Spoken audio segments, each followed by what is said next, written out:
नमस्कार, मैं रविराज सागर इस नाटक Premchand 3 comedies for families and children का निर्देशक हूं। यह नाटक ड्रामाटेक थिएटर ग्रुप की प्रस्तुति है। ड्रामाटेक दिल्ली का 30 वर्ष पुराना एक एमेच्योर थिएटर ग्रुप है। हम इन 30 वर्षों में 35 से अधिक प्रोडक्शन कर चुके हैं। इस नाटक प्रेमचंद 3 कॉमेडीज का श्रीराम सेंटर में 12 बार मंचन हो चुका है। इसमें हमने परिवार के मनोरंजन के लिए मुंशी जी की 3 प्रसिद्ध कहानियों का चुनाव किया है। ये कहानियां हैं 2 बैलों की कथा, शतरंज के खिलाड़ी तथा निमंत्रण। इसमें सभी कलाकार एमेच्योर हैं। तो आइए हम आपको ले चलते हैं श्रीराम सेंटर दिल्ली के प्रेक्षाघर में इस नाटक की लाइव वीडियो रिकॉर्डिंग के लिए।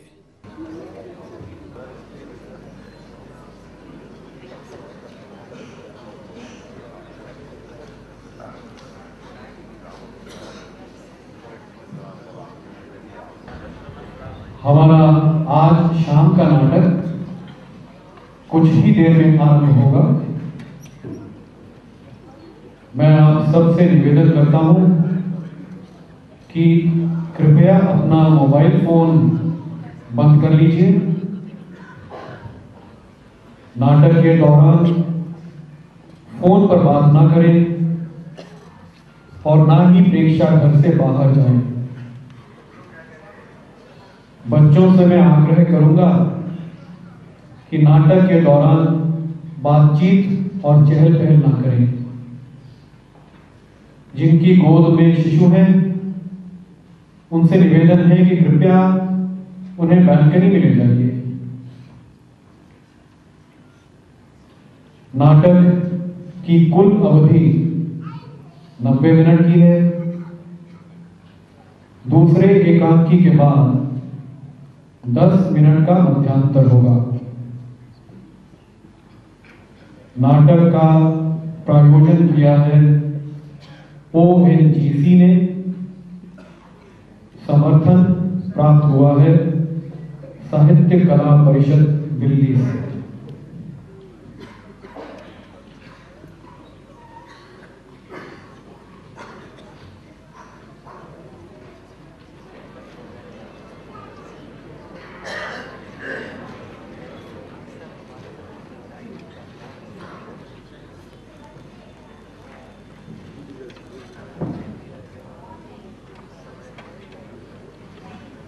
मैं आप सबसे एक बार फिर आग्रह करूंगा कि कृपया अपना मोबाइल फोन बंद कर दीजिए। धन्यवाद।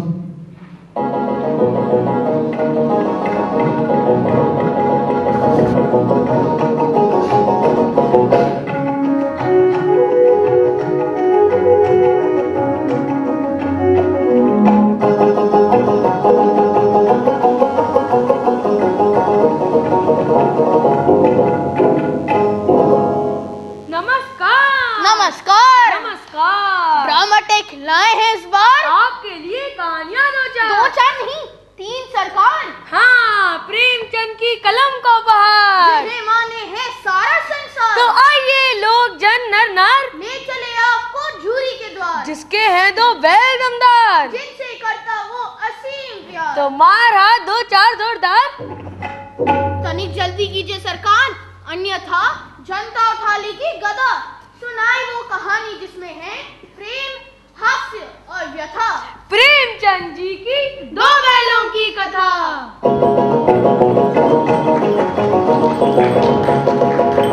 मेरे देश की धरती सोना उगले उगले हीरे मोती। मेरे देश की धरती, मेरे देश की धरती। हाँ जीजा जी, अब जब हीरा मोती हल चलाएंगे तो धरती हीरे मोती ही तो उगलेगी। अरे साले जी, तुम कब पधारे? बस अभी अभी आए हैं। वो हमने जीजी को जरा मदद के लिए कहा था, सो उनका संदेशा मिला कि आ जाओ। हाँ, हमने ही गया को बुला भेजा था। फसल बोने के दिन आ गए हैं। छोटा सा खेत है इसका, लेकिन बेचारे के पास हल चलाने के लिए बैल तो क्या, एक गधा भी नहीं है। अजी मेहनत करेगा तो साल 2 साल में गधा क्या, एक आध बैल भी खरीद लेगा। क्यों? साल 2 साल की बात छोड़ो, हमने सोचा कुछ दिनों के लिए हम ही अपने बैल। मेरे हीरा और मोती आ गए, मेरे हीरा मोती खेत से आ गए।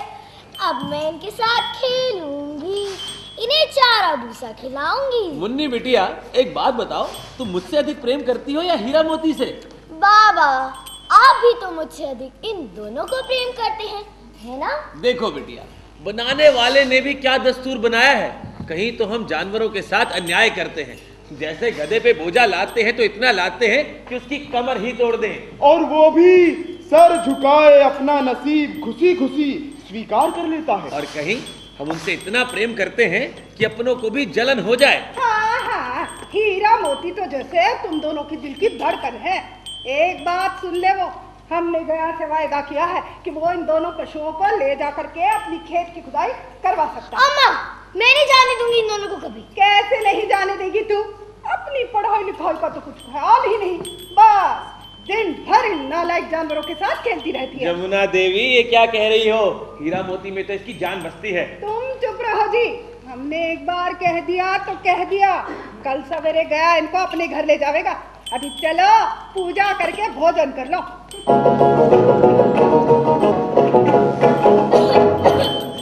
अब अच्छे से खेत खुदवा कर फसल बोलो। अम्मा, हीरा मोती को मत भेजो। ज्यादा बकबक मत कर, चल अपना बस्ता उठा और स्कूल के लिए निकल। रो मत बेटा, ईश्वर उनका ख्याल रखेगा।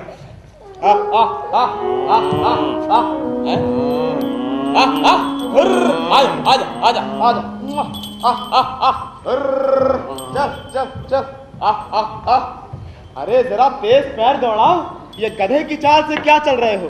अब तुम्हें गया के घर में रहना है, हैं?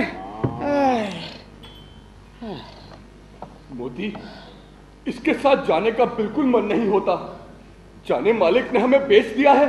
हमने तो उनकी सेवा करने में कोई कसर नहीं उठा रखी थी। अगर इतनी मेहनत से काम न चलता था और काम ले लेते। मैं उनसे बोलूं, हमें तो तुम्हारी चाकरी में मर जाना कबूल था। हमने कभी दाने चारे की शिकायत नहीं की। तुमने जो कुछ खिलाया वो सिर झुकाकर खा लिया। फिर तुमने हमें जालिम के हाथ क्यों बेच दिया?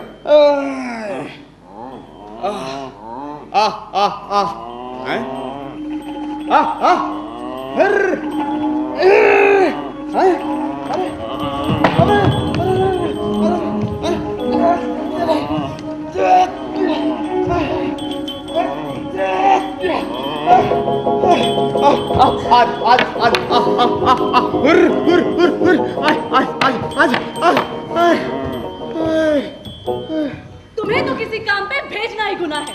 शाम ढलने को आई, अब जाके पहुंचो तुम। अरे हम तो सवेरे ही निकल लिए थे जीजी के यहाँ से, मगर इन दोनों कमबख्तों ने नाक में दम कर दिया। चलो बांध दो इनको और अंदर चलो। चलो।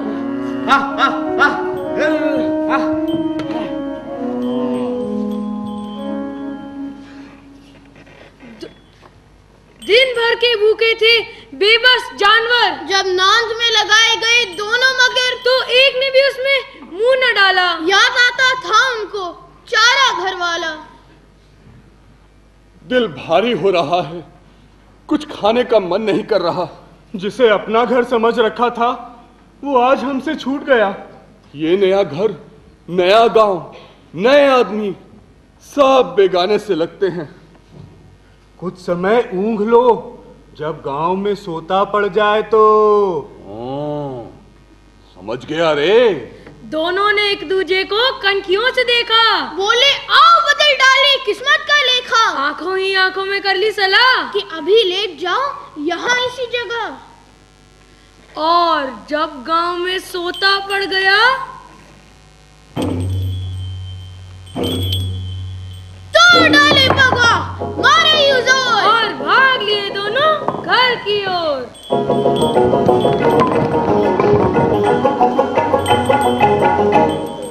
पूरी जब सोकर उठा प्रातःकाल, देखा बैलों को तो हुआ बेहाल। चरनी पर थे भरे कीचड़ में पांव, गर्दन में झूलता था आधा गिरा।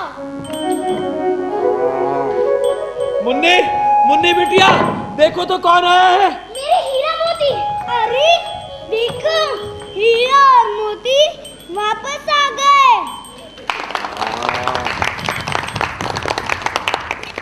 ऐसे बैल किसी के पास ना होंगे। इतनी दूर से दोनों अकेले चले आए। बैल नहीं हमें, उस जन्म के आदमी हैं। हीरा मोती के आने से गांव का सुख धन लौट आया है।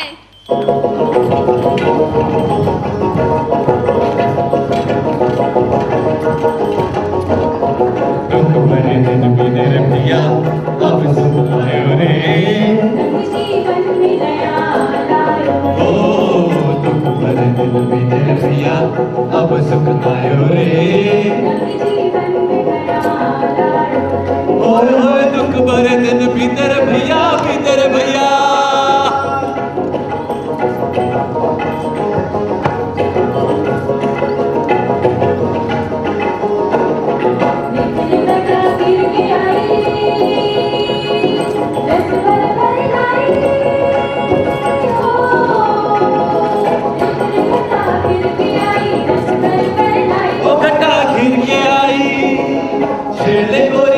की बिना मृत छाई हो, छेड़ ले गोरी मन की बिना मृत छाई।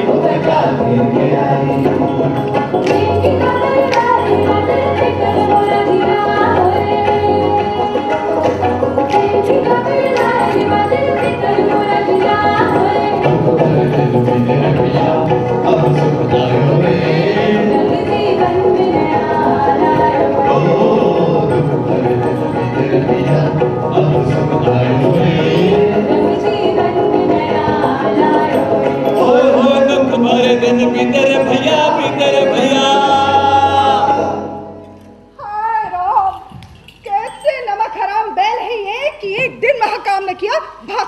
नमक हराम क्यों है? चारा दाना ना दिया होगा तो क्या करते? तुम ही तो बैलों को खिलाना जानते हो, और तो सभी पानी पिला पिला कर रखते हैं। अजी चारा मिलता तो क्यों भागते? भागे इसलिए कि वे लोग तुम जैसे बुद्धुओं की तरह बैल को सहलाते नहीं, खिलाते हैं तो रगड़ कर जोतते भी हैं। तुम लोग खड़े यहाँ क्या तमाशा देख रहे हो? भागो यहाँ से। और तू चल भीतर। ये दोनों ठहरे कामचोर भाग निकले। अब देखूं कहाँ से खली और चोकर मिलता है। सूखे भूसे के सिवा कुछ न देना, खाए चाहे मर। अबे हरिया, थोड़ी सी खली भी क्यों नहीं डाल देता बे? मालकिन मुझे मार ही डालेंगी। चुरा कर डाला? ना दादा, पीछे से तुम भी उन्हीं किसी का होगे। लगता है आज तो इसी में गुजारा करना होगा। गया को कहलवा भेजती हूँ, कल फिर इन्हें ले जाएगा।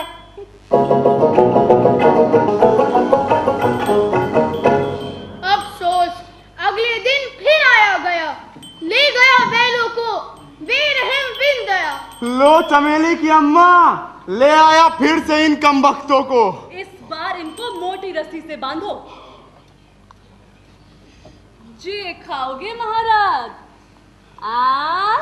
अच्छा, जे तो हमार बकरियों के लिए है, तुम्हारे लिए जे है, जे सूखा भूसा। अच्छा सिखाया कल की शरारत का मजा। आगे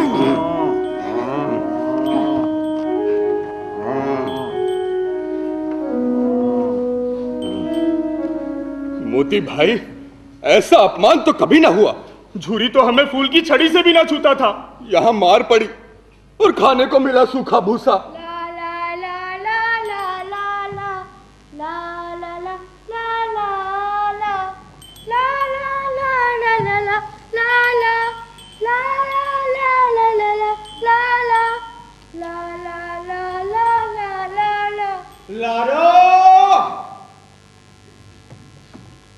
इस एक रोटी से भूख तो क्या शांत होगी, पर हृदय को मानो भोजन मिल गया है। लगता है यहाँ भी किसी सज्जन का वास है। चलो भाई, अब की सोए पड़ो। मेरे खेत में जो हल चले,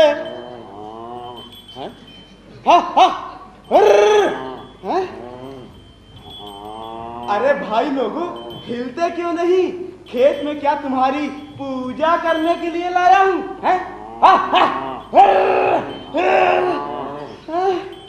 अच्छा, नहीं हिलोगे तो बताता हूं तुम्हारी खेत में आके खेती नहीं करेंगे, चल भी सवार है तुम्हें।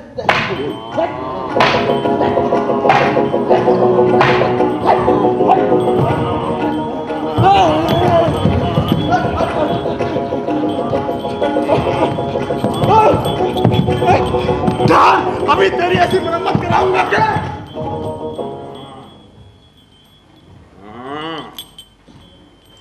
भागना व्यर्थ है, तुम्हारी तो इसने जान ही ले ली थी, अब की बड़ी मार पड़ेगी। पढ़ने दो, बैल का जन्म लिया है तो मार से कहां तक बचेंगे? अरे गया दो आदमियों के साथ दौड़ आ रहा है, दोनों के हाथों में लाठियां हैं। कहो तो दिखा दूं मजा, मैं भी लाठी लेकर आ रहा है। नहीं भाई, खड़े हो जाओ। मुझे मारेगा तो मैं एक दो को गिरा दूंगा। नहीं नहीं, हमारी जाति का ये धर्म नहीं है। आओ आओ, यही है।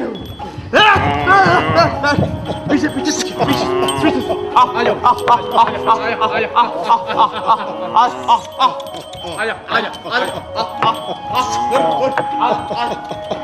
भैया, धन्यवाद धन्यवाद।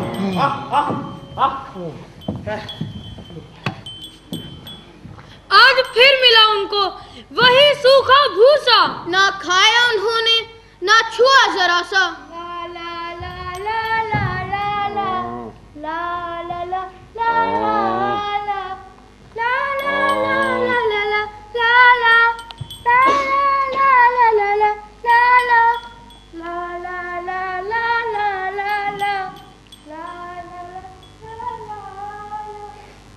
भगवान इसका भला करे।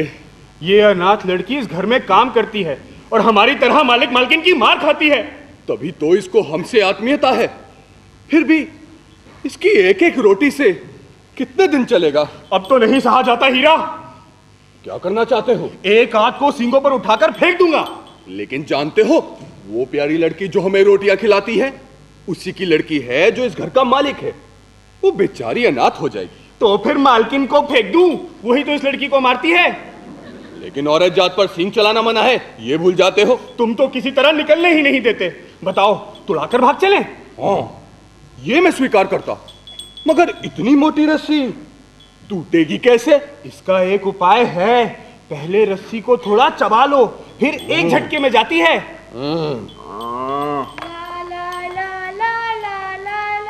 खोल देती हूँ, चुपके से भाग जाओ, नहीं तो ये लोग मार डालेंगे। आज घर में सलाह हो रही है कि इनकी नाकों में नाक डाल दी जाए। अब चलते क्यों नहीं? चले तो, लेकिन कल इस अनाथ पर आफत आ जाएगी, सब इसी पर संदेह करेंगे। अरे अब भागते क्यों नहीं?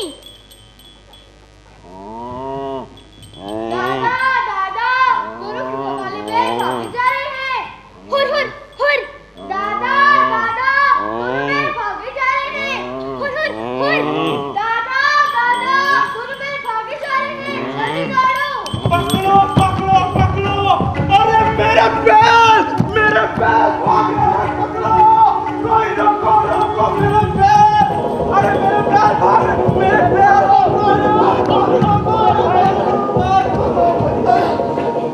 भाग गए। अरे भाग गए। अब क्या करें? चलो भाई।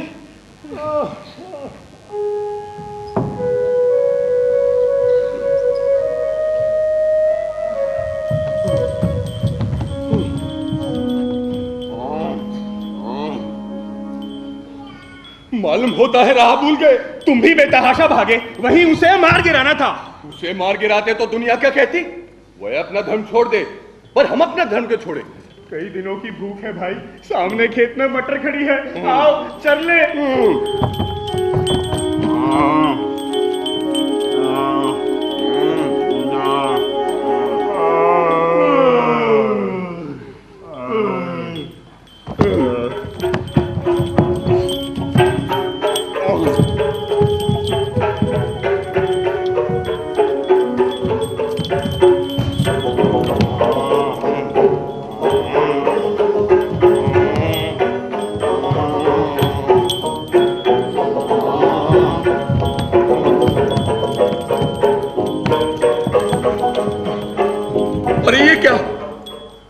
सांड डोकता चला रहा है।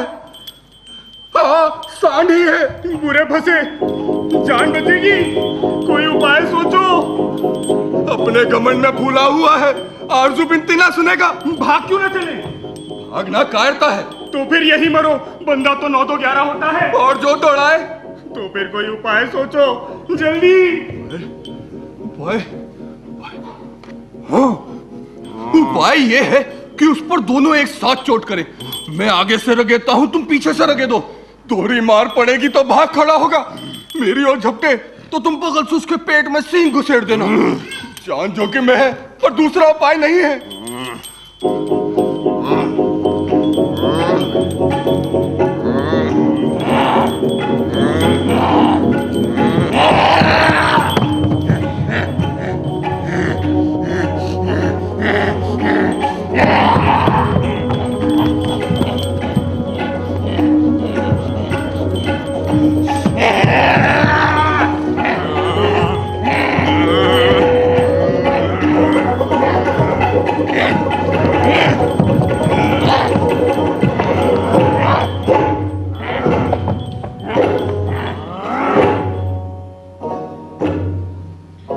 मेरा जी चाहता था बच्चा को मार ही डालूं। गिरे हुए बैरी पर सींग न चलाना चाहिए। सब ढोंग है। बैरी को ऐसा मारना चाहिए कि फिर ना उठे। वो सब ठीक है, अब घर कैसे पहुंचेंगे वो सोचो। पहले कुछ खा ले तो सोचे। सामने तो था ही मटर का खेत, घुस गया उसमें मोती पीछे। हीरा घबराया, उसी पीछे आवाज। खेत खुदा है मोती, न जाओ पास।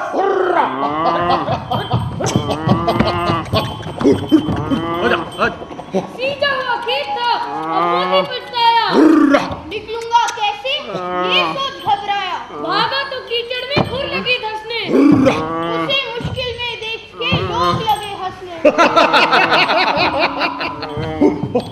यहाँ मत आओ हीरा। नहीं, फंसेंगे तो दोनों फंसेंगे।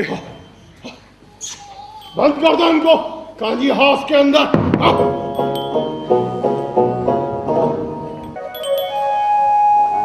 प्रातः काल दोनों कर दिए गए बंद, ना खाना ना पानी, ये मिला उनको दंड। समझ में नहीं आता कैसा स्वामी है, पूरा दिन निकल गया, खाने को एक तिनका भी नहीं दिया। इससे तो गया फिर भी अच्छा था। वहां और भी जानवर दिखाई देते हैं, कई घोड़े हैं, भैंसे, बकरियां, गधे, पर किसी के सामने चारा नहीं है। सब जमीन पे मुर्दों की तरह पड़े हैं। झूरी बाबा की याद आ गई, वो हमारे लिए भगवान थे।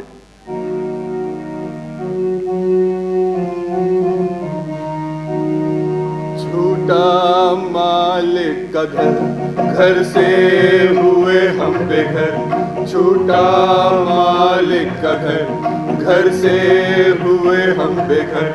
हमको दूर क्यों भगाया, हमसे बैर क्यों लगाया, हम पे जुल्म क्यों ढाया, टूटा हमरा जिगर। झूठा मालिक का घर, घर से हुए हम बेघर। झूठा मालिक का घर, घर से हुए हम बेघर। हम हैं बैल हम हैं बाल तुम्हारे, तुम्हारी आंखों के तारे। अब फिरे मारे मारे हम इधर से उधर। छूटा मालिक का घर, घर से हुए हम बेघर।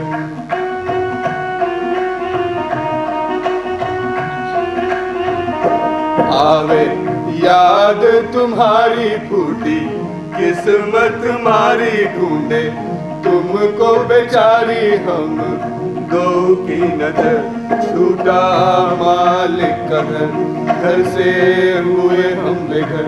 छूटा मालिक का घर, घर से हुए हम बेघर। अब नहीं रहा जाता मोती, मुझे तो मालूम होता है प्राण निकल रहे हैं।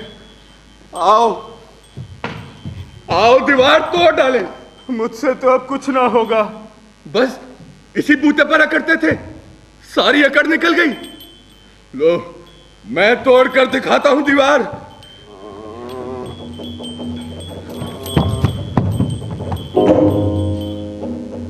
हीरा, कहीं कहीं से दीवार टूटने लगी है।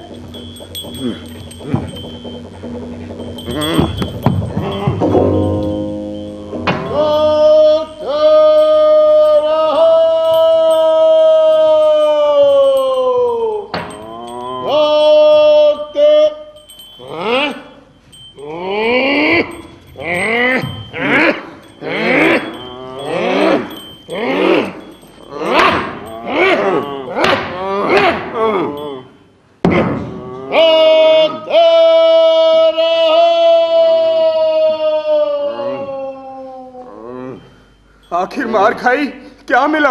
अपने बूते पर जोर तो मार दिया। ऐसा जोर मारना किस काम का कि और बंधन में पड़ गए। जोर तो मारता ही जाऊंगा, चाहे कितना बंधन पड़ते जाएं। जान से हाथ धोना पड़ेगा। कुछ परवाह नहीं, यो भी तो मरना ही है। सोचो सोचो, दीवार टूट जाती तो कितनी जानें बच जाती। कितने भाई वहां बंद हैं, किसी की देह में जान नहीं है। 2-4 दिन यही हाल रहा तो सब मर जाएंगे। हाँ ये बात तो है। अच्छा तो ला, फिर मैं भी जोर लगाता हूं।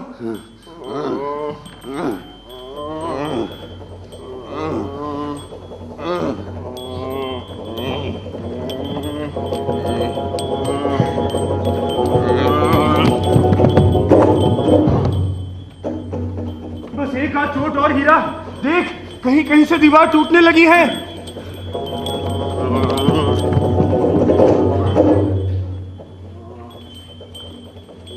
ये लो, टूट गई आधी दीवार। दीवार के गिरते ही अधमरे से सभी प्राणी चेत उठे। तीनों घोड़ियां सुरपट भाग निकली, फिर बकरियां निकली, भैंसे भी खिसक गई। हीरा, इस जोर मार से ये तो फायदा हुआ कि मेरी रस्सी खुल गई है। लाओ तुम्हारी भी खोल दूं। नहीं नहीं, तुम जाओ, कहीं चौकीदार ना आ जाए। मुझे यहीं पड़ा रहने दो, शायद कहीं भेंट हो जाए। तुमने मुझे इतना स्वार्थी समझा है हीरा। हम दोनों इतने दिनों से एक साथ रहे हैं आज तुम विपत्ति में पड़ गए तो मैं तुम्हें छोड़कर अलग हो जाऊं? बहुत मार पड़ेगी, सब समझ जाएंगे ये तुम्हारी शरारत है। जिस अपराध के लिए तुम्हारे गले में बंधना पड़ा, उसके लिए अगर मुझे मार पड़े तो क्या चिंता। इतना तो हो ही गया है कि 9-10 प्राणियों की जान बच गई, वो सब तो आशीर्वाद देंगे।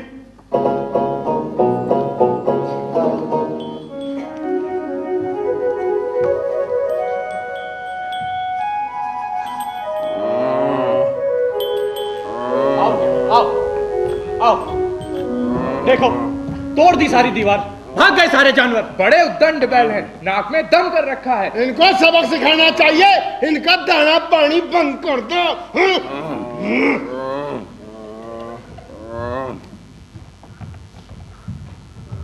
बंदी पड़ी रही दोनों वहाँ, यूं ही निकल गया पूरा सप्ताह। डाला किसी ने न चारे का तृण, बस पानी मिलता था एक बार हर दिन। अरे भैया, ई बैल तो हमसे ना ही संभलते, तुम इन्हें खरीदने की कह रहे थे ना, तो ले जाओ इन्हें। चल, आजा, चल खड़े हो, आजा, चल, आजा। अंतर्ज्ञान से मित्रों के दिल उठे कहाँ? कौन है ये? मकसद क्या? ये गए भाग। मनी में सोचे क्या आपत्ति आई? कोई और नहीं, ये गड़ियल तो है एक कसाई। गया के घर से नाहक भागे, अब तो जान ना बचेगी। तुम तो कहते थे भगवान सब पर दया करते हैं, उन्हें हमारे ऊपर दया क्यों नहीं आती? भगवान के लिए हमारा जीना मरना दोनों बराबर है। चलो अच्छा ही है, कुछ दिन उसके पास तो रहेंगे। एक बार उस भगवान ने उस लड़की के रूप में हमें बचाया था, क्या अब ना बचाएंगे? ये आदमी छुरी चलाएगा, देख लेना। तो क्या चिंता है? मांस, खाल, सींग, हड्डी सब किसी के काम आ जाएगा। चल आजा, आजा, चल, आजा, चल, आजा,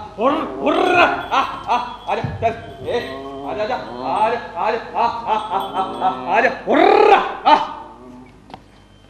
देखो मोती, वहां हरे भरे खेत में गाय बैलों का एक रेवड़ हार में चरता नजर आ रहा है। सभी जानवर कितने प्रसन्न हैं, चिकने चपल, कितना सुखी जीवन है इनका।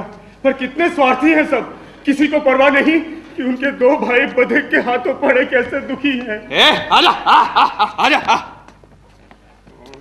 मोती जरा देखो, लगता नहीं ये परिचित रहा है।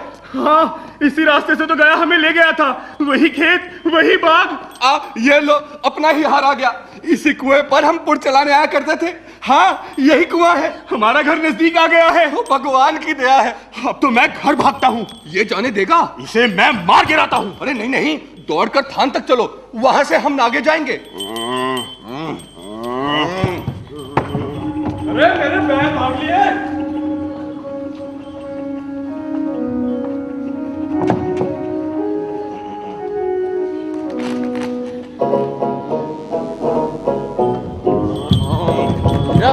मोती, कहाँ थे इतने दिन? मेरे बैल हैं। तुम्हारे बैल कैसे हैं? मैं मवेशी खाने से नीलाम ले आता हूँ। मैं तो समझता हूँ चुरा लिए जाते हो। चुपचाप से चले जाओ। मेरे बैल हैं, मैं बेचूंगा तो बिकेंगे। किसी और को मेरे बैल नीलाम करने का क्या अख्तियार है? जाकर थाने में रपट कर दूंगा। जाओ, मेरे बैल हैं। इसका सबूत ये है कि मेरे द्वार पर खड़े हैं।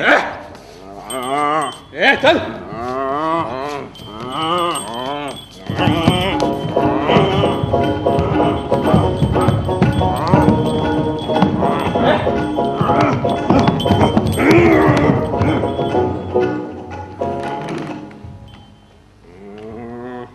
मैं तो डर ही गया था, कहीं गुस्से में आकर तुम उसे मार ही ना बैठो। अब ना आएगा तो दूर से ही खबर लूंगा, देखूं कैसे लेकर जाता है। और जो गोली मरवा दे, मर जाऊंगा पर उसके काम ना आऊंगा। हमारी जान को कोई जान ही नहीं समझता, इसलिए कि हम इतने सीधे हैं।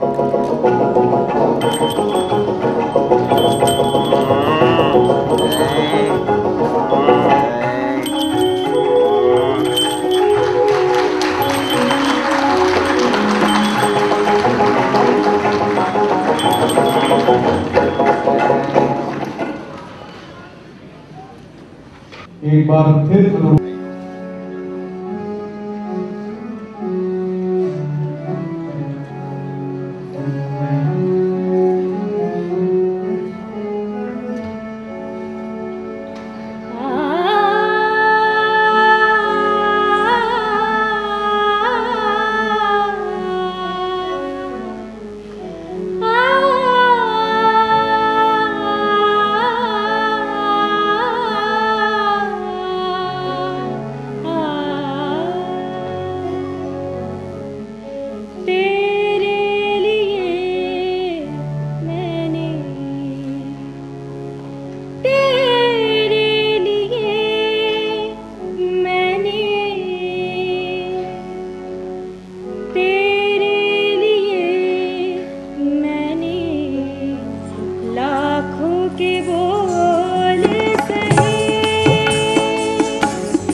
वाजिद अली शाह का समय था।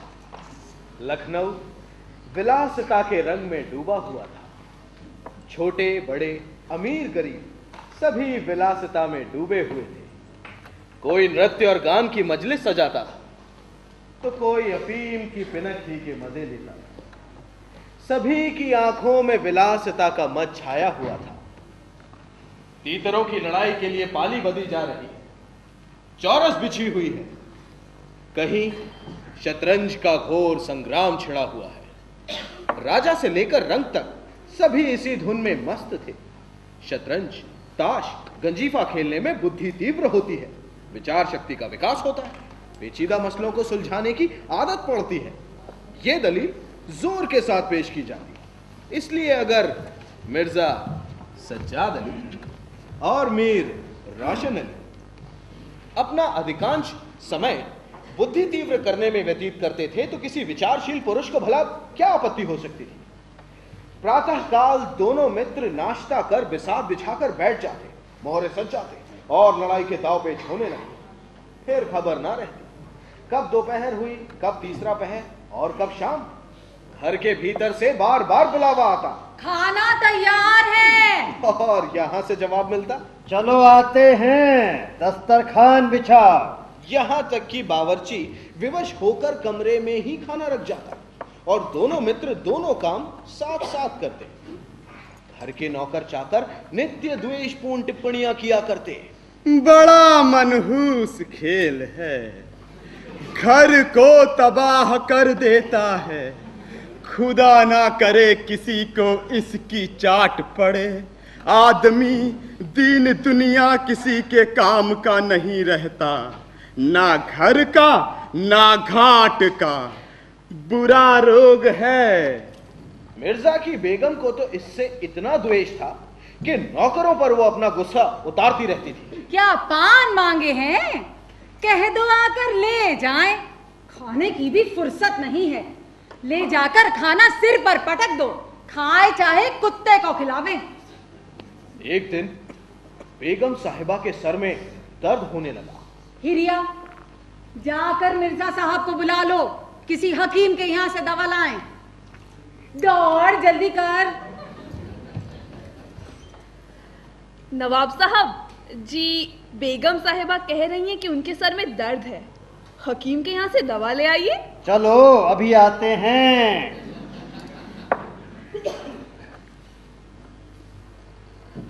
जी कह रहे हैं तुम जाओ, अभी आते हैं। यहाँ हमारे सिर में बला का दर्द है और जनाब को शतरंज ज्यादा प्यारी है। जाकर कहे अभी चलिए, नहीं तो वह आप ही हकीम के यहाँ चली जाएंगी। जी बेगम साहिबा कहती है अभी चलिए, नहीं तो वे आप ही हकीम के यहाँ चली जाएंगी। क्या ऐसा दम लबों पर है? जरा सब्र नहीं होता? दिलचस्प बाजी चल रही है, 2 ही किस्तों में मात हुई जाती है। अजी तो जाकर सुन आइए ना, औरतें नाजुक मिजाज होती हैं। जी हाँ, चला क्यों न जाऊं, 2 किस्तों में आपको मात होती है। जनाब इस भरोसे में ना रहिएगा। वो चाल सोची है कि आपके मोहरे धरे रहें और मात हो जाए। पर जाइए, सुनाइए, क्यों खामखा उनका दिल दुखाइएगा। इसी बात पर मात ही करके जाऊंगा। मैं खेलूंगा ही नहीं, आप जाइए, सुनाइए। अरे यार, जाना ही पड़ेगा हकीम के यहाँ। सिर दर्द खाक नहीं है, हमें परेशान करने का बहाना है। कुछ भी हो, उनकी खातिर तो करनी ही पड़ेगी। अच्छा, एक चाल और चले। हरगिज नहीं, जब तक आप सुन ना आवेंगे मैं मोहरे को हाथ भी न लगाने दूंगा। क्या मुसीबत है। इधर मीर साहब ने मौका पाकर 2 मोहरे इधर उधर कर दिए और अपनी सफाई बताने के लिए बाहर टहलने निकल लिए। तुम्हें निगोड़ी शतरंज इतनी प्यारी है, चाहे कोई मर ही जाए उठने का नाम ही नहीं लेते। नौच कोई तुम जैसा आदमी हो। अरे क्या कहूँ, मीर साहब मानते ही न थे, बड़ी मुश्किल से पीछा छुड़ा कर आया। क्या जैसे वह खुद निखट्टू हैं वैसे ही सबको समझते हैं? उनके भी बाल बच्चे हैं कि सबका सफाया कर डाला है? बड़ा लती आदमी है, जब आ जाता है तब मजबूर होकर खेलना पड़ता है। दुत्कार क्यों नहीं देते? अरे बराबर का आदमी है, उम्र में दर्जे में मुझसे 2 उंगल ऊंचे, मुलाहिजा करना ही पड़ता है। तो मैं ही दुत्कार देती हूँ, नाराज हो जाएंगे हो जाए, कौन किसी की रोटियां चला देता है। रानी रूठेंगी अपना सुहाग लेंगी। हिरिया, बाहर से जाकर शतरंज उठा ला। मीर साहब से कहना मियाँ अब ना खेलेंगे, आप तशरीफ ले जाइए। हाँ हाँ हाँ हाँ, कहीं ऐसा गजब भी ना करना, जलील करना चाहती हो क्या? खैर हिरिया, कहाँ जाती है? जाने क्यों नहीं देते? मेरा ही खून पिए जो उसे रोके। अच्छा, उसे रोका, मुझे रोको तो जानू। अरे खुदा के लिए, अरे अरे अरे तुम्हें हजरत हुसैन की कसम, अरे अरे अरे मेरी ही मैयत देखे जो उधर जाए। अरे,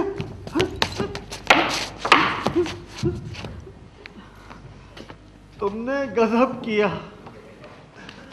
अब अगर मीर साहब इधर आए तो खड़े खड़े निकलवा दूंगी। इतनी लोग खुदा से लगाते तो क्या गरीब हो जाते।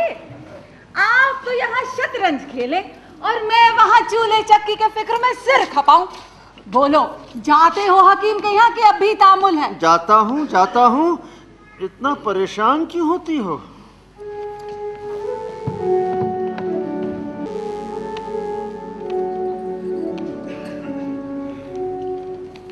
मिर्जा जी घर से तो निकले, लेकिन हकीम के घर जाने के बदले मीर साहब के यहां पहुंचे।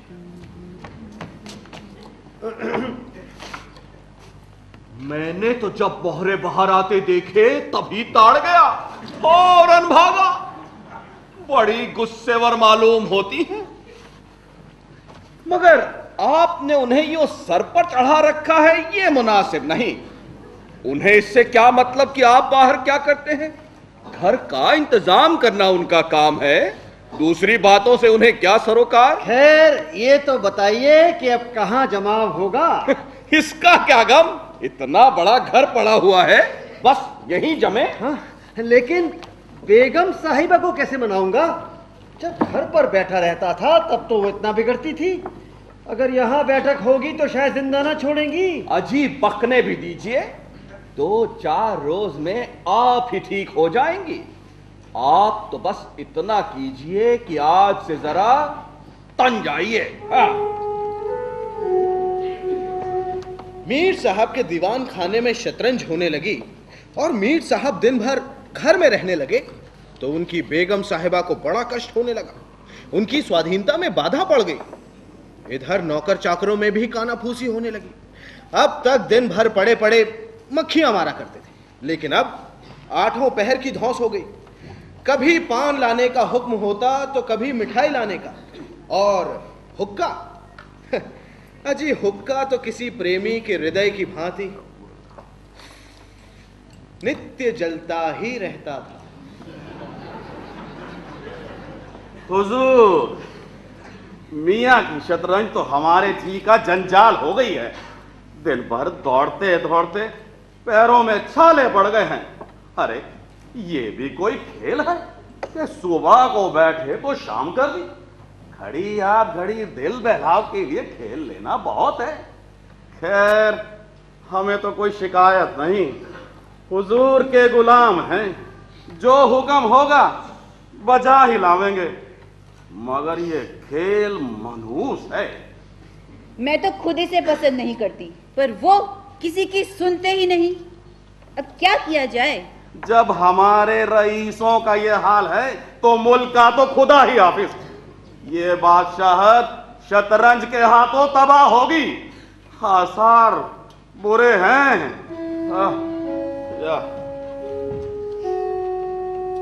राज्य में हाहाकार मचा हुआ था। प्रजा दिन दहाड़े लूटी जाती थी, कोई फरियाद सुनने वाला न था। देहातों की सारी दौलत लखनऊ में खिंची चली आती थी और वो विलासिता की पूर्ति में उड़ जाती थी।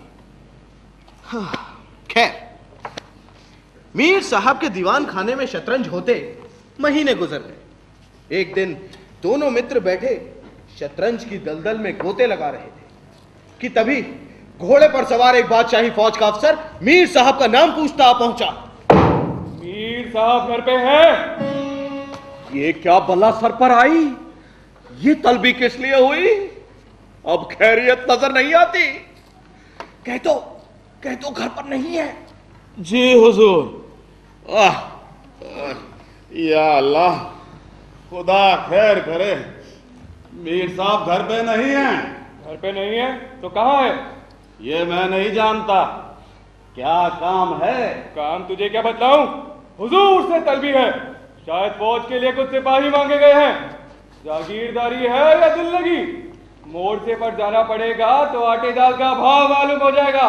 अच्छा तो जाइए, कह दिया जाएगा। कहने की बात नहीं, कल मैं खुद आऊंगा, साथ ले जाने का हुक्म हुआ है। कहिए जनाब, अब क्या होगा? बड़ी मुसीबत है, कहीं मेरी भी तलबी ना हो। कमबख्त कल आने को कह गया है। आफत है और क्या, अगर मोर्चे पर जाना पड़ा तो बेमौत मरे। बस यही एक तदबीर है कि घर पर मिले ही नहीं। कल से गोमती के किनारे किसी वीराने में नक्शा जमे, वहां किसे खबर होगी? हजरत आकर लौट जाएंगे। वल्लाह ये आपको खूब सूझी, इसके सिवा और कोई तदबीर नहीं है।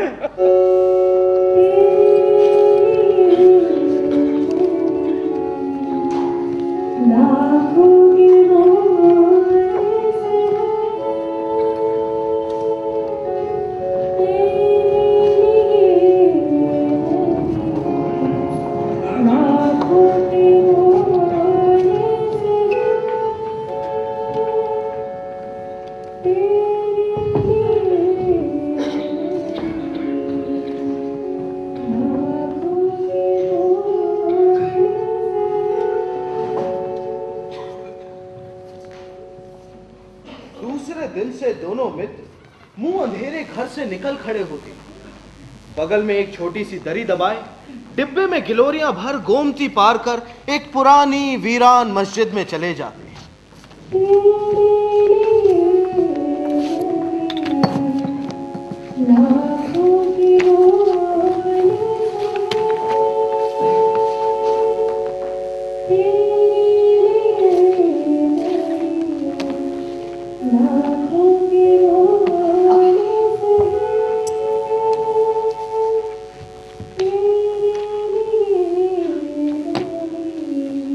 वहां पहुंच दरी बिछा हुक्का भर दोनों शतरंज खेलने बैठ जाते। फिर उन्हें दीन दुनिया की फिक्र ना रहती। किश्त, शह आदि दो एक शब्दों के सिवा मुंह से और कोई वाक्य ना निकलता। कोई योगी भी समाधि में इतना एकाग्र ना होता। इधर देश की राजनीतिक दशा में भयंकर हलचल मची हुई थी। लोग बाल बच्चों को ले लेकर देहातों में भाग रहे थे, लेकिन हमारे दोनों खिलाड़ियों को इसकी जरा भी फिक्र ना थी। एक दिन दोनों मित्र मस्जिद के खंडहर में बैठे शतरंज खेल रहे थे। मीर साहब की बाजी कुछ कमजोर थी। मिर्जा जी उन्हें किश्त पर किश्त दिए जा रहे थे। इतने में कंपनी के सैनिक आते हुए दिखाई दिए।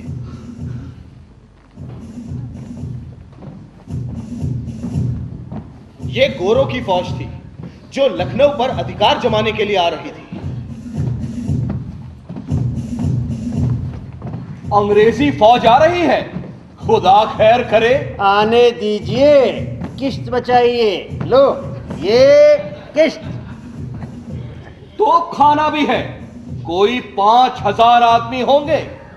कैसे जवान हैं, लाल बंदरों से मुंह है इनके, सूरत देखकर ही खौफ मालूम होता है। जनाब हीले ना कीजिए, ये चकमे किसी और को दीजिएगा।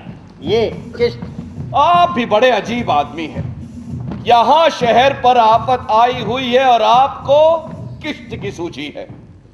कुछ खबर है कि अगर शहर घिर गया तो घर कैसे चलेंगे? अजी जब घर जाने का वक्त आएगा तब देखी जाएगी।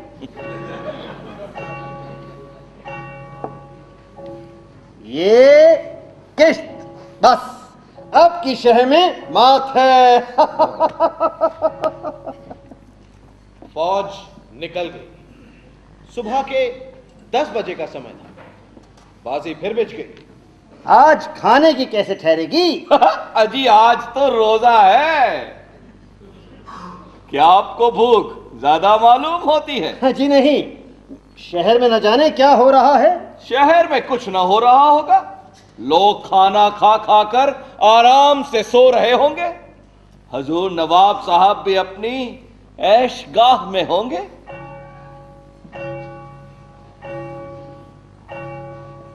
दोनों सज्जन फिर जो खेलने बैठे तो 4 बज गए। अब की मिर्जा जी की बाजी कमजोर थी। फौज की वापसी की आहट मिली।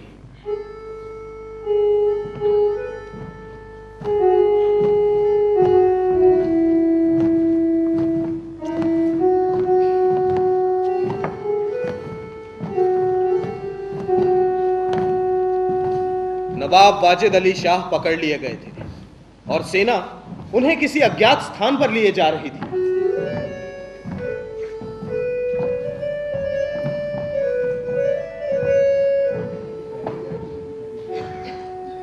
शहर में ना कोई हलचल थी, न मारकाट। एक बूंद भी खून नहीं गिरा था।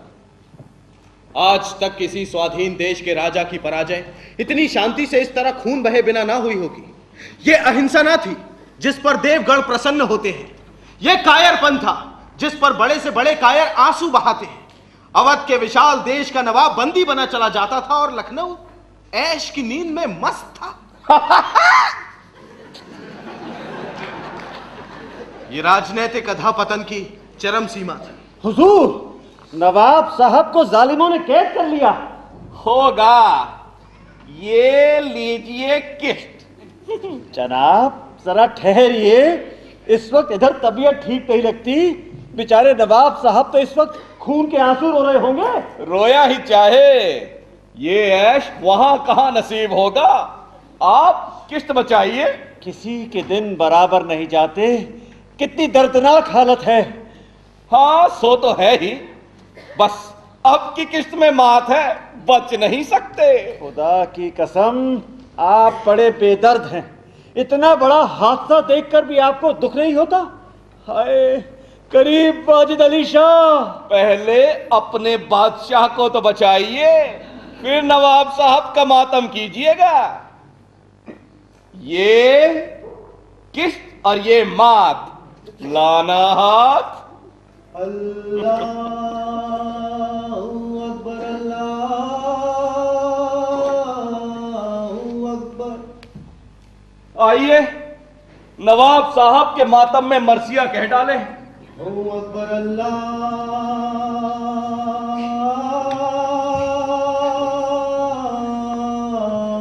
अकबर। लेकिन मिर्जा की राजभक्ति उनकी हार के साथ लुप्त हो चुकी थी। वो अपनी हार का बदला चुकाने के लिए अधीर हो रहे थे। उन्होंने फिर बाजी बिछा ली।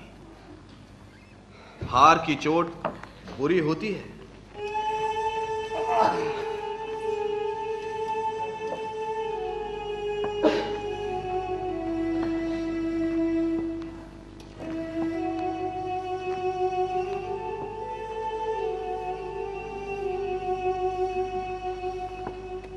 शाम हो गई।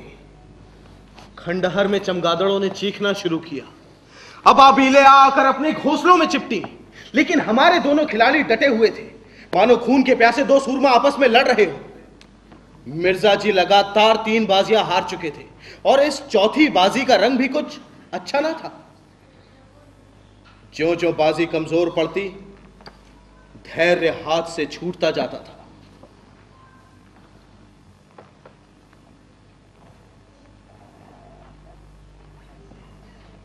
जनाब आप चाल ना बदला कीजिए।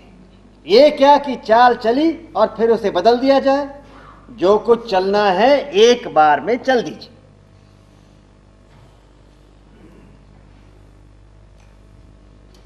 ये आप मोहरे पर क्यों हाथ रखे रहते हैं? मोहरा छोड़ दीजिए। जब तक आपको चाल न सूझे मोहरा छूइए ही नहीं।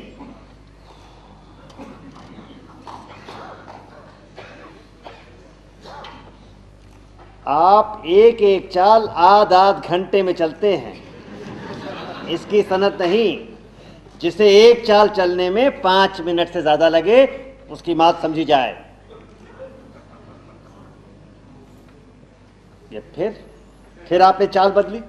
चुपके से मोहरा वहीं रख दीजिए। वहां क्यों रखूं? मैंने चाल चली ही कब थी? आप चाल चल चुके हैं, मोहरा वहीं रख दीजिए उसी घर में। मोहरा हाथ से छोड़ा कब था? मोहरा आप कयामत तक ना छोड़ेंगे तो क्या चाल ही ना होगी?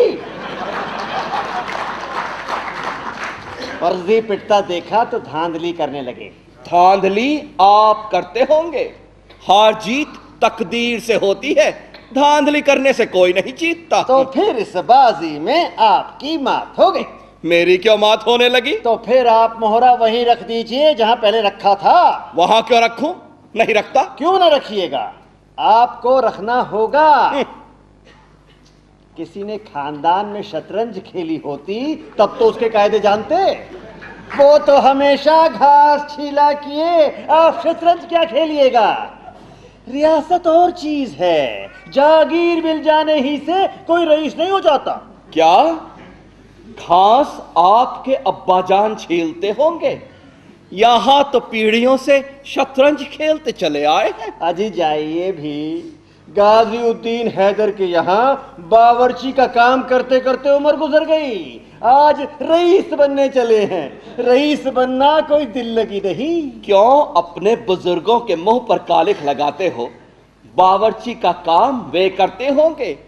यहाँ तो बादशाह के दस्तरखान पर खाना खाते चले आए हैं। अरे चल चरकटे, ऐसी बढ़ चढ़कर बातें ना कर। जबान संभालिए वरना बुरा होगा।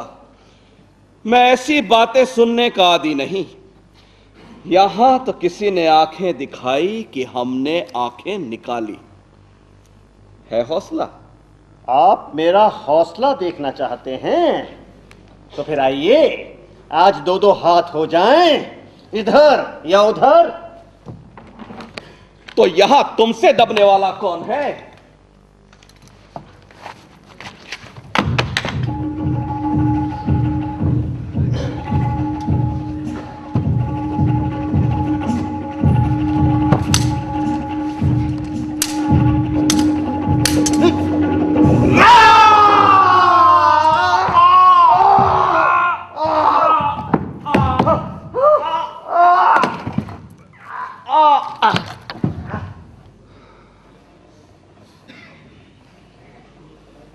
अपने बादशाह के लिए जिनकी आंखों से एक बूंद आंसू ना गिरा, उन्होंने शतरंज के वजीर की रक्षा में प्राण दे दिए।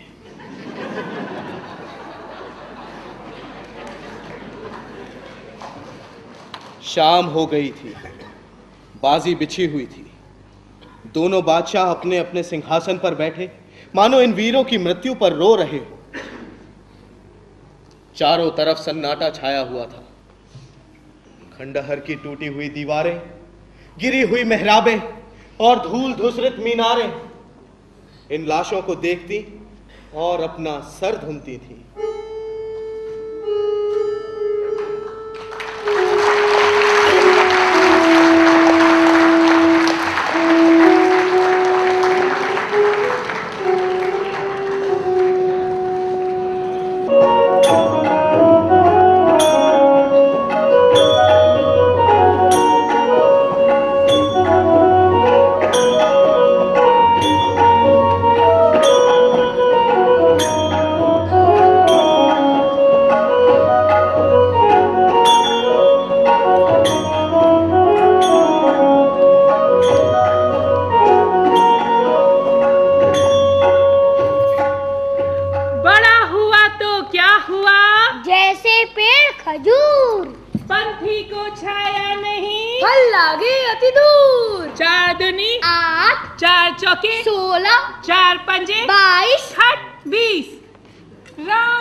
करे न चाकरी, पंछी करे न काम, दास मलूका के गए सबके दाता राम, सबके दाता राम। कोई मीठी ताजी खबर है क्या? अरे मार लिया आज, ऐसा ताक कर मारा है कि चारों खाने चित्त, सारे घर का नेवता, सारे घर का। वो बड़बड़ कर हाथ मारूंगा कि देखने वाले दंग रह जाएंगे। उधर महाराज तो अभी से अधीर हो रहे हैं। कहीं पहले की भांति अब के भी धोखा ना हो, पक्का पौड़ा कर लिया है ना? अरे ऐसा आप शगुन मुंह से मत निकालो, बड़े जब तब के बाद ये शुभ दिन आया है। जाओ जो तैयारियां करनी है कर लो। वो तो करूंगी, क्या इतना भी नहीं जानती? जन्म भर घास थोड़े ही खोदती रही हूँ, मगर है तो घर भर का ना। अब और कैसे कहूँ, सारे घर भर का है। मुरादापुर की रानी साहिबा 7 ब्राह्मणों को इच्छापूर्ण भोजन कराना चाहती है। अब कौन कौन महाशय मेरे साथ चलेंगे ये निर्णय करना मेरा काम है। अलगू राम शास्त्री, बेनी राम शास्त्री, छेदी राम शास्त्री, भवानी राम शास्त्री, फेकू राम शास्त्री, मोटे राम शास्त्री आदि जब इतने ब्राह्मण अपने ही घर में हैं, तो बाहर ब्राह्मणों को खोजने कौन जाए? और 7वां कौन है? बुद्धि दौड़ाओ, एक पत्तल ढा लेते आना। फिर वही बात कही जिसमें बदनामी हो। छी पत्तल घर लाओ। अरे उस पत्तल में वो स्वाद कहा जो जजमान के घर में बैठकर खाने में है। सुनो, 7वें महाशय है पंडित सोनाराम शास्त्री। चलो दिल लगी करते हो, भला कैसे जाऊंगी? अरे ऐसे ही कठिन अवसरों पर तो विद्या की आवश्यकता पड़ती है। विद्वान आदमी अवसर को अपना सेवक बना लेता है और मूर्ख अपने भाग्य को रोता है। सोना देवी और सोनाराम शास्त्री में क्या अंतर है जानती हो? केवल परिधान का। परिधान का अर्थ समझती हो? परिधान पहनाव को कहते हैं। अब इसी साड़ी को मेरी तरह पहन लो, मेरी मिर्जाई पहन लो, ऊपर से चादर ओढ़ लो, पगड़ी मैं बांध दूंगा, फिर कौन पहचान सकता है? मुझे तो लाज लगेगी। तुम्हें करना ही क्या है, बातें तो सारी हम करेंगे। खान प्रसाद का सोचकर तो हमारे मुंह में अभी से पानी आ लगे। जाओ अब विलंब ना करो, तैयारियां कर लो। उतरो। कोई भी काम करने से पहले अच्छी तरह से सोच समझ लेना चाहिए कि कैसा क्या होगा। मान लो रानी साहिबा ने तुम लोगों से पता ठिकाना पूछना प्रारंभ किया तो क्या उत्तर दोगे? अब ये तो महान मूर्खता की बात होगी कि तुम सब मेरा नाम बतलाओ। सोचो कितने कलंक और लज्जा की बात होगी कि मुझ जैसा कुलीन विद्वान मात्र भोजन के लिए इतना बड़ा कुचक्र रचे। इसलिए तुम सब थोड़ी देर के लिए भूल जाओ कि मेरे पुत्र हो, कोई भी मेरा नाम न बतलाए। संसार में नामों की कमी नहीं है, कोई भी अच्छा सा नाम चुनकर बतला देना। पिता का नाम बदल देने से कोई गाली नहीं लगती, ये कोई अपराध नहीं है। आप ही बता दीजिए। हाँ ठीक है, बहुत ठीक है, इतने महत्व का काम मुझे स्वयं ही करना चाहिए। अच्छा अलगुराम सुनो, तुम्हारे पिता का नाम है पंडित केशव पांडे, खूब याद रखना। बेनीराम तुम्हारे पिता का नाम है पंडित मंगरू ओझा, भूलना नहीं। छेदी बेटा तुम बतलाना पंडित दमड़ी तिवारी, खूब याद रखना। भवानी बेटा तुम बतलाना पंडित गंगू पांडे। अब रह गए फेकूराम, तुम्हारे पिता का नाम है सेतुराम पाठक। हो गए साहब, हो गया सबका नामकरण। अब मैं सबकी परीक्षा लूंगा, होशियार रहना।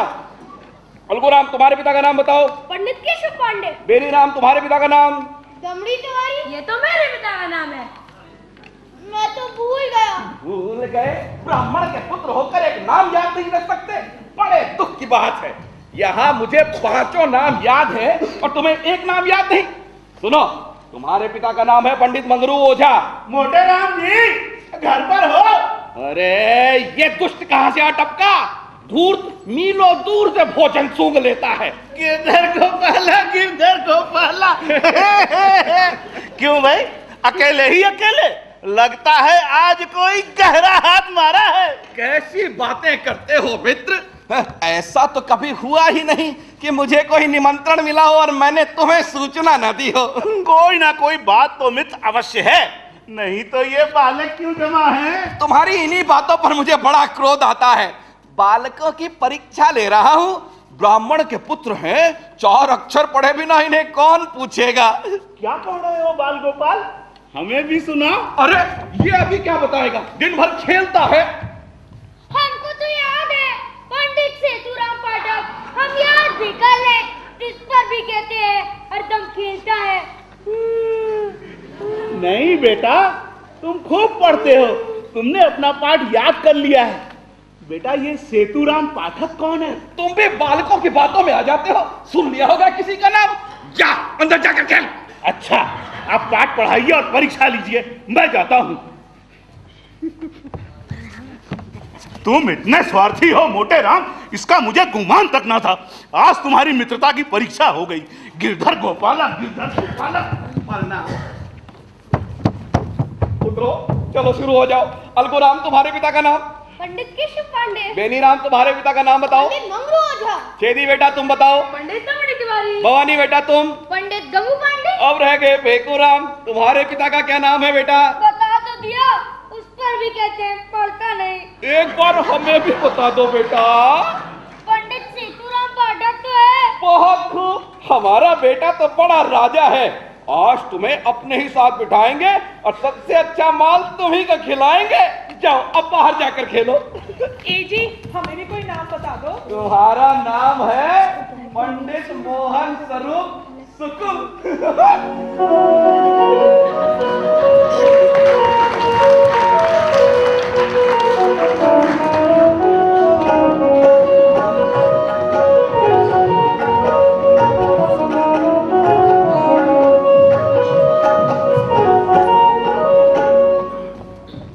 भैया 2 पैसे की मिठाई देना।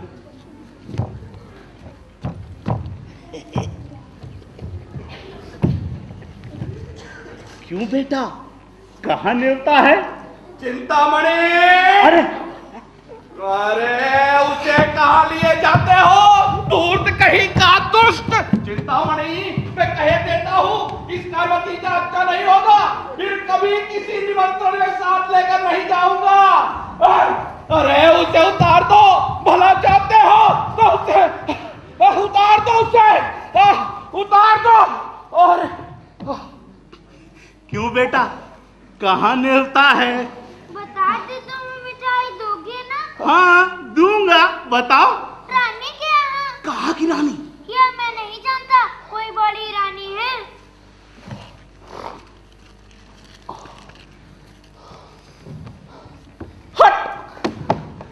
शहर में कई बड़ी बड़ी रानियां हैं, सभी के द्वार पे चक्कर लगाऊंगा। जहां भोज होगा कुछ भीड़ भाड़ होगी, पता चल जाएगा।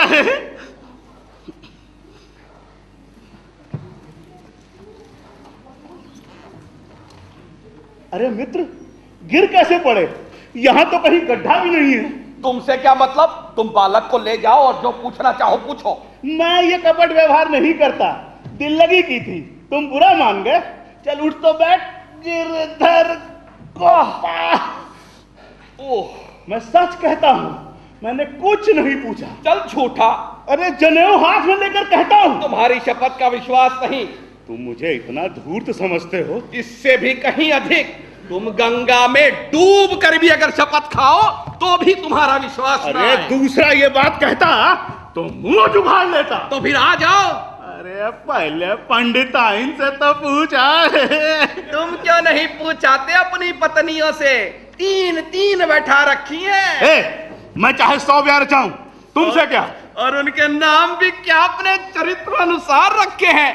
इमरती, गुलाब जामुन, मोहन भोग।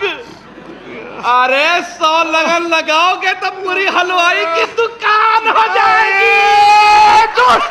अपमान करता है।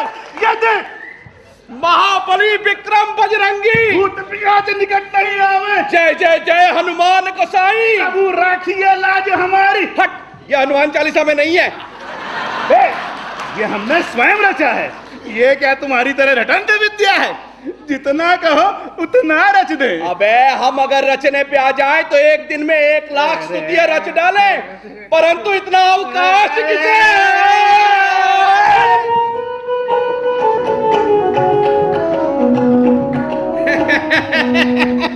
प्रणाम पंडित जी। सौभाग्यवती भाव। नमस्ते। रानी जी। अरे अरे, इन बच्चों को कहाँ से पकड़ लाए आप? करता क्या, सारा नगर छान मारा, लेकिन किसी पंडित ने आना स्वीकार न किया। कोई किसी के यहाँ निमंत्रित है तो कोई किसी के यहाँ। तब तो मैं बहुत चकराया। अंत में मैंने उनसे कहा, आप नहीं चल सकते तो हरी इच्छा, लेकिन कुछ ऐसा करे ताकि मुझे लज्जित ना होना पड़े। तब जाकर अंत में जबरदस्ती जिसके घर से जो बालक मिल पड़ा उसे लेकर आना पड़ा। क्यों बेटा भेतुराम, तुम्हारे पिता का नाम क्या है? पंडित सेतुराम पाठक। वाह, बालक तो बड़ा होनहार है। मेरे पिता का नाम है पंडित गंगू पांडे। मेरे पिता का नाम है पंडित दमनी तिवारी। मेरे पिता का नाम है पंडित मंगरू ओझा। मेरे पिता का नाम है पंडित। हाँ, बोलो, क्या नाम है तुम्हारे पिता का? हम बता दें, भैया भूल गए। क्या? अपने पिता का नाम भूल गया? ये तो बड़ी विचित्र बात देखी। कैसे है केशव पांडे? वो अब तक चुप क्यों था? थोड़ा ऊंचा सुनता है सरकार। मैंने सामान तो बहुत सा मंगवाया है, सब खराब होगा। ये लड़के क्या खाएंगे? सरकार, इन बालकों को कम ना समझें। इनमें जो सबसे छोटा है ना, ये 2 पत्तल खाकर उठेगा। अच्छा, विराजिए। भंडारी।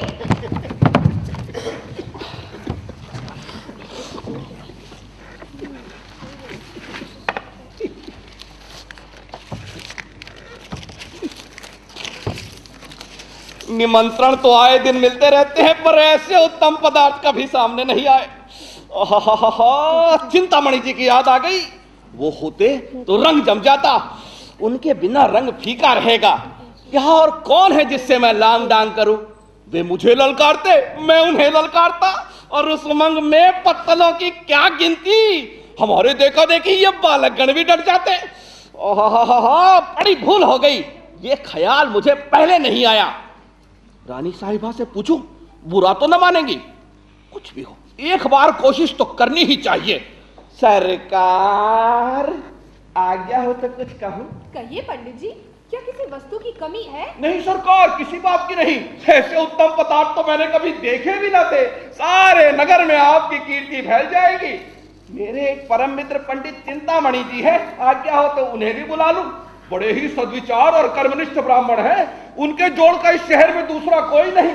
मैं उन्हें निमंत्रण देना भूल गया, अभी सुधी आई। आपकी इच्छा हो तो बुला लीजिए, मगर आने जाने में देरी होगी और भोजन तो बस परसने ही वाला है। मैं अभी जाता हूँ सरकार, बस दौड़ता हुआ चला जाऊंगा। तो मेरी मोटर ले लीजिए। धन्यवाद।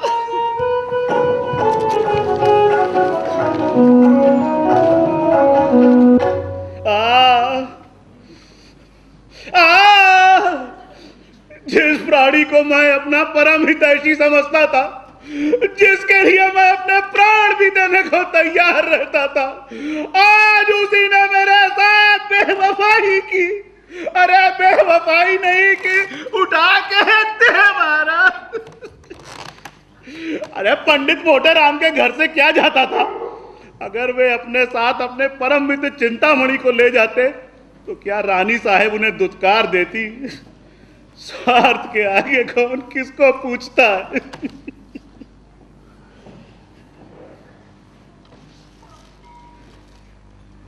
क्या क्या अमूल्य पदार्थ रानी साहब ने परोसे होंगे। अब पत्थर सामने आ गई होगी। अब थाली में इमरतियां लिए भंडारी जी आए होंगे। ओहो, कितनी सुंदर, कोमल, कुरकुरी, रसीली इमरतियां होंगी। आहा, अब बेसन के लड्डू आए होंगे। कितने सुडौल, मेवों से भरे हुए, घी से तरातर लड्डू होंगे। मुंह में रखते ही घुल जाते होंगे, जीभ भी न डुलानी पड़ती होगी। ओहो, अब मोहन भोग आया होगा।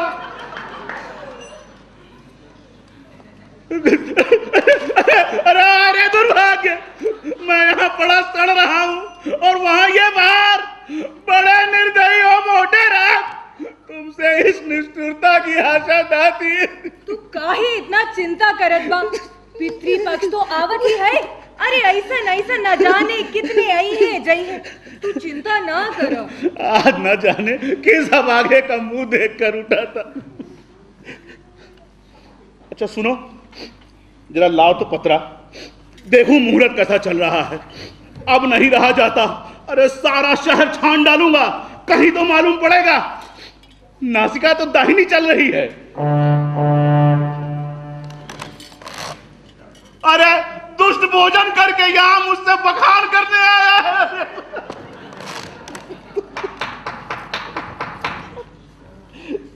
कौन है दाढ़ीजान? इतनी रात को जगावत है? अरे हम हैं मरती भाभी, गाली न दो। ये दूर मुझो से कौन है? अजी कहते हैं हम को जाने ते कौन है? अरे हमारी बोली भी नहीं पहचानती हो? खूब अच्छी तरह से पहचान लो, हम हैं तुम्हारे देवर। ये दूर, तोर मुंह में का लागी? तोर लहास उठे, हमारे देवर बने थे दाढ़ीजान। अरे हम हैं मोटे राम शास्त्री, क्या इतना भी नहीं पहचानती हो? चिंतामणि जी घर में है। तू रह, नाम का ही नहीं बोला था। जब इतना गाली खाए लिया तब मुंह से बोल निकला। क्या है? चिंतामणि जी को शुभ संवाद देने आया हूँ। रानी साहिबा ने उन्हें याद किया है। भोजन बाद बुलाए क्या करी? अभी भोजन कहाँ हुआ है? मैंने जब इनकी विद्या, कर्मनिष्ठा और सद्विचार की प्रशंसा की तो मुग्ध हो गई। बोली मोटर पर लेकर आओ। क्या सो गए? मेरे मन में नाहक ही मोटे राम जी के बारे में इतने कुत्सित विचार उठे, मन में आता है उनके चरणों पर चल के गिर पड़ूं। अरे भैया, आते हो या सोते ही रहोगे? तब क्यों ना आए, जब इतनी दुर्दशा करा ली तब आए। अभी तक पीठ में दर्द हो रहा है। अरे वो तरमाल खिलाऊंगा कि सारा दर्द वर्द भाग जाएगा। तुम्हारे जजमानों को भी ऐसे माल मयस्सर नहीं हुए होंगे। आज तुम्हें बद कर पछाड़ूंगा। अरे तुम बेचारे मुझे क्या पछाड़ोगे? सारे शहर में तो ऐसा कोई माई का लाल दिखाई नहीं देता। हमें शनिचर का इष्ट है। यहाँ भी बरसों की तपस्या की है। भंडारे का भंडारा साफ कर डाले, लेकिन इच्छा जो कि त्यों बनी रहे। बस इतना है कि खाना खाकर हम खड़े नहीं रह सकते। चलना तो दूसरी बात है, गाड़ी पर लद कर आते हैं। तो ये कौन सी बड़ी बात है? यहाँ तो टिकटी पर उठाकर लाए जाते हैं। ऐसी ऐसी डकारे लेते हैं कि मालूम होता है बम गोला छूट रहा है। एक बार तो खुफिया पुलिस ने बम गोले के संदेह में घर की तलाशी ले ली। चल झूठा, ऐसे कोई नहीं टकार सकता। अच्छा तो आके सुन लेना और डर कर भाग न जाए तो कहना।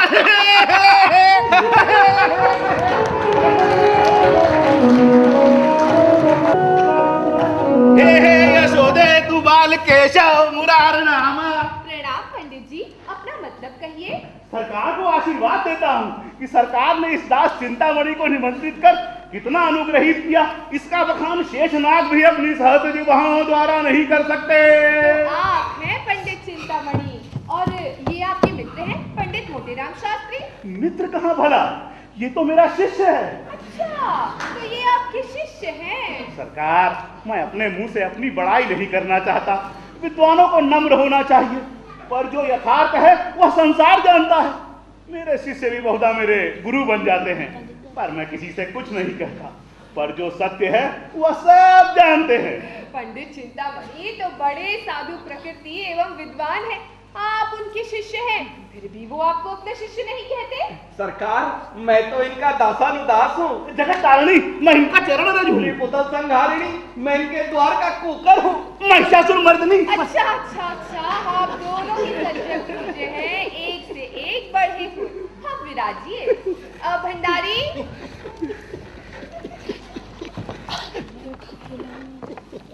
भंडारी जी, तुम परोसने में बड़ा विलंब करते हो, क्या भीतर जाकर सोने लगते हो?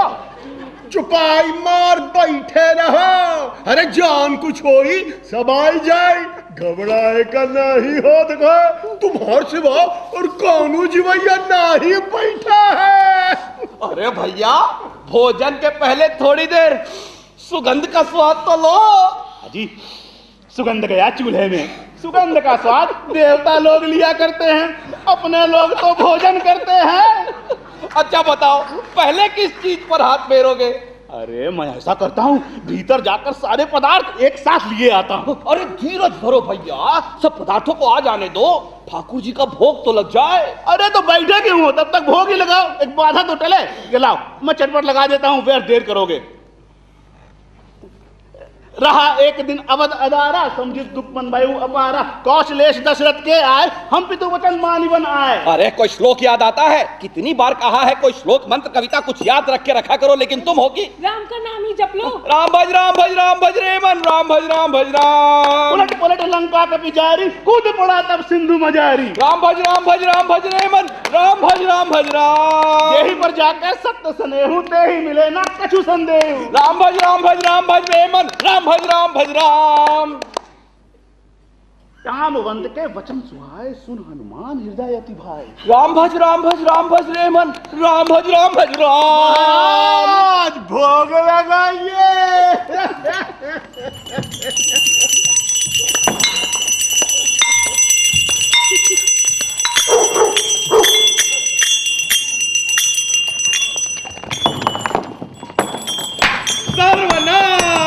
अब क्या कहते हो मित्र, कोई उपाय निकालो, यहाँ तो कमर टूट गई। अब क्या हो सकता है, लेकिन ये ससुर आया किधर से? अरे कुत्ता किधर से आ गया?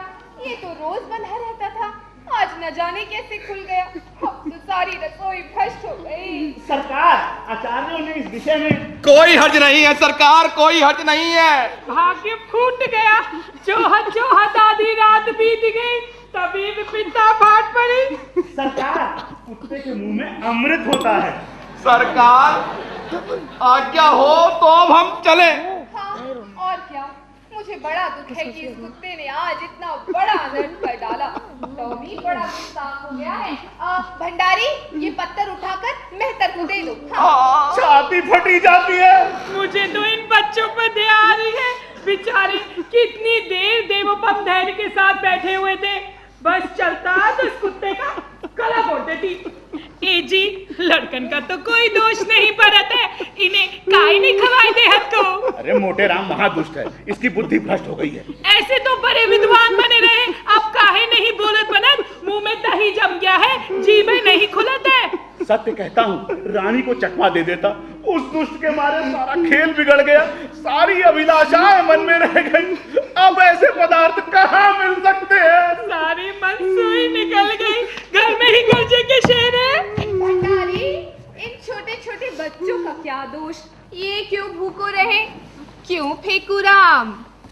मिठाई खाओगे? इसीलिए तो आए हैं। तो कितनी मिठाई खाओगे? बहुत सी। इतनी? अच्छी बात है, जितनी मिठाई खाओगे उतनी मिलेगी, पर जो बात मैं पूछूं वो बतानी पड़ेगी। बताओगे ना? हाँ हाँ बताऊंगा। पूछिए। तो अपने पिता का नाम बताओ। बालकों को सब बातें हरदम याद नहीं रहती, उसने तो आते ही आते बता दिया था। अरे तो मैं फिर पूछ लेती हूँ, इसमें आपकी क्या हानि है? नाम दोबारा पूछने में तो कोई हर्ज नहीं है। चिंतामणि, तुम चुप रहो वरना ठीक नहीं होगा। तुम मेरे क्रोध को भी नहीं जानते, दबा बैठूंगा तो रोते भागोगे। हाँ, आप तो व्यर्थ इतना क्रोध कर रहे हैं। बोलो फेकुराम, चुप क्यों हो? फिर मिठाई ना पाओगे। हाँ बेटा, रानी की इतनी कृपा तुम्हारे ऊपर है, बता दो बेटा, बता दो। चिंतामणि, मैं देख रहा हूँ तुम्हारे अधीन आए हैं। अरे वो नहीं बताता तुम्हारा साझा, परे आए वहां से खैर ख्वाह बन के। हाँ। अरे हाँ, लड़कन का इन सब पवारा से क्या मतलब? तुमका धर्म परी मिठाई दे, ना धर्म परे ना दे। इका कि बाप का नाम बताओ तब मिठाई दे। चुप! क्यों डांटते हो उसे? बोलने क्यों नहीं देते? बोलो बेटा। आप हमें अपने द्वार पर बुलाकर हमारा अपमान कर रही हैं। इसमें अपमान की तो कोई बात ही नहीं है भाई। अब हम यहाँ एक क्षण भी नहीं रुकेंगे। यहाँ सत्पुरुषों का अपमान किया जाता है। कहिए, तो मैं चिंतामणि को एक पटकन दूं? नहीं बेटा, दुष्टों को परमात्मा स्वयं दंड देता है। अब हम भूल कर भी यहाँ नहीं आएंगे।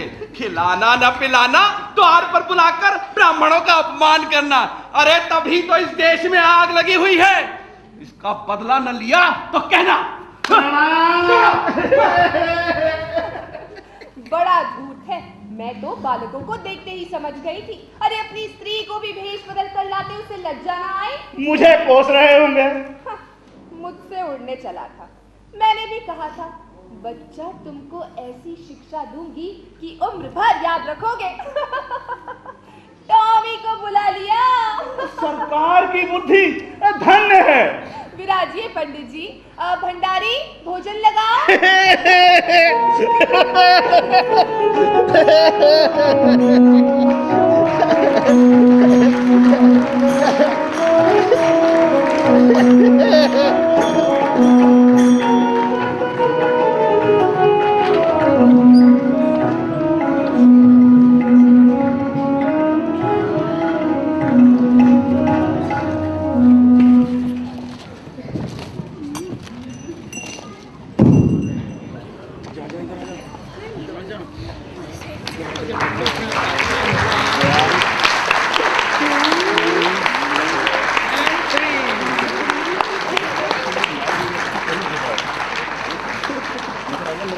Well, thank you, ladies and gentlemen, for being such a nice and lovely audience. We enjoyed it as much as I'm sure you would have. Thank you so much.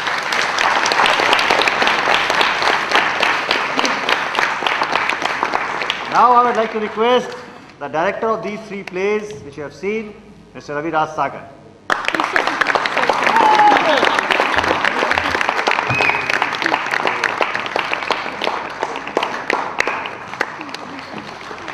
धन्यवाद।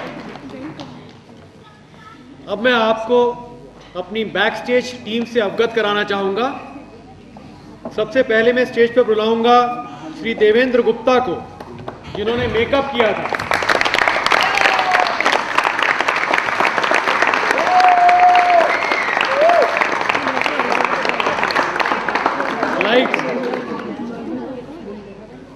लाइट्स पर थे नितिन गुप्ता।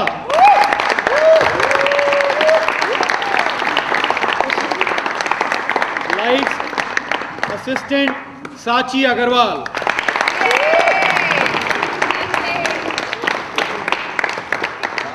कीबोर्ड पर थे Kaushik Majumdar.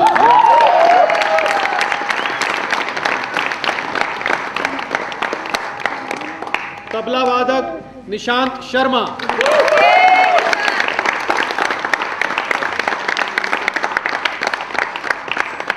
Stage management team कृपया सामने आइए। सिद्धार्थ तिवारी, रुचि Yadav, Pawandeep Singh, Syed Taha, Rajendra Prasad. Costumes management Vikram Jajodia.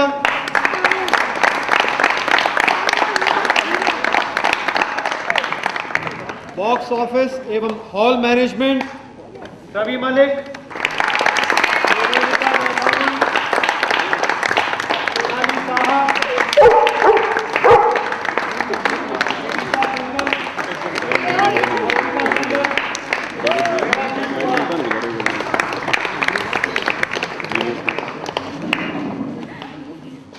Choreography की थी कविता हिमथानी भटनागर।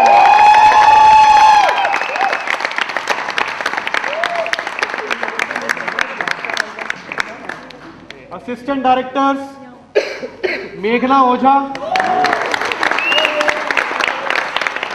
एवं नैना सागर।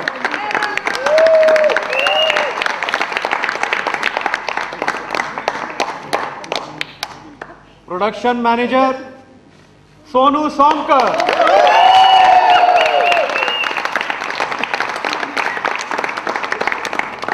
Finance head Rakesh Gupta.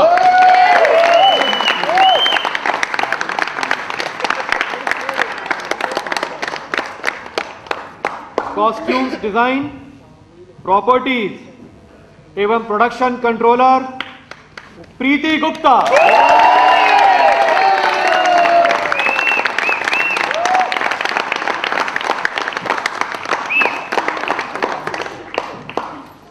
इस नाटक का हमारा ये 12वां तथा अंतिम शो था।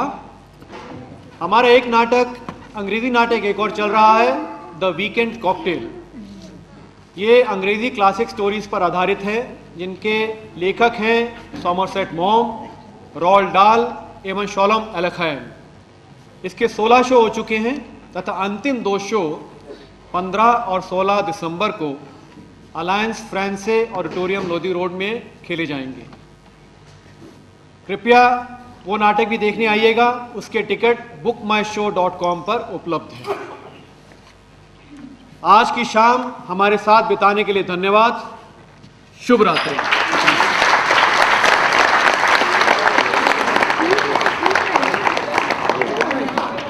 Oh, well done. Well done.